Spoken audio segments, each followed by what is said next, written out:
এই টোল প্লাজায় টোল দেওয়ার পরে বাইক রাইডের সাথে আজ আমি কিছু নিজের সম্বন্ধে কথা বলবো, যা মানুষের স্বার্থ এতটাই খারাপ।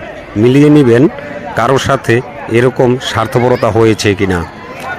যদি আমার কথাগুলি মিথ্যে হয় তাহলে কমেন্ট করে অবশ্যই জানাবেন, আর যদি কথাগুলি সত্যি হয় তাহলেও কমেন্ট করে অবশ্যই জানাবেন। আমি টোলটা দেওয়ার পরে আমি বাইক রাইড করার সাথে সাথে সেই স্বার্থপরতার কথাগুলি আপনাদের সাথে শেয়ার করতে চাই। আজ শেয়ার করব আপনাদের সাথে আপন ভাই, এক রক্তের ভাই, এক গর্ভে জন্ম তাদের। ছোটবেলায় যে ভাইয়েরা এক ভাইকে আর এক ভাই না দেখলে ছুটোছুটি করতো, আমার ভাই কোথায় গেল। শৈশবে তারা একই স্কুলে লেখাপড়া করেছে, বিকেলবেলায় একই মাঠে খেলাধুলা করছে,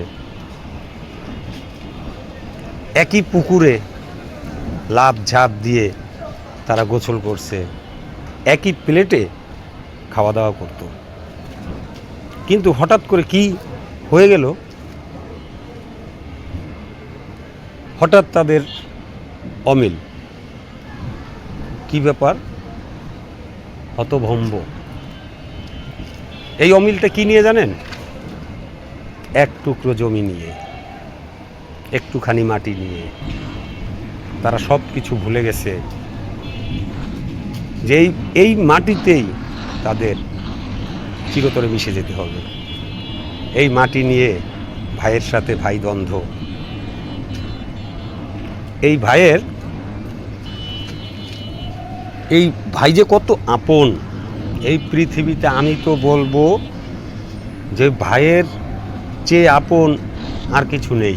কিন্তু এটা বোঝা যায় কখন জানেন? যার ভাই চিরতরে এই দুনিয়া থেকে বিদায় নিয়ে চলে গেছে, কোনো দিন আর ফেরত আসবে না, সেই ব্যক্তি জানে ভাই হারানোর কত বড় যন্ত্রণা। তখন আফসোস করে ভাই ভাই করে পাগলের মতন ছোটে, কিন্তু আর সম্ভব হয় না ভাইয়ের মুখটা একবার দেখার জন্য। তাই আমি সবাইকে বলবো, এই মাটি নিয়ে, এই জমি নিয়ে ভাই ভাই দ্বন্দ্ব করো না। আসলে আমার এই কথাগুলো কতটুকু মানুষের উপকারে আসবে আমি জানি না, তবে আমার বাস্তব জীবনে আমি দেখছি ভাই ভাই দ্বন্দ্ব একমাত্র জমি নিয়েই হয়। এমনকি এক ভাইকে আর এক ভাই মেরে ফেলতো দ্বিধাবোধ করে না। এটা আমার মনে হয় আপনারাও আমার মতন দেখেছেন। তাই আমি বলবো, যেই মাটিতে চিরতরে মিশে যেতে হবে সেই মাটি নিয়ে কেউ ভাইয়ের সাথে ভাই শত্রুতা করবেন না।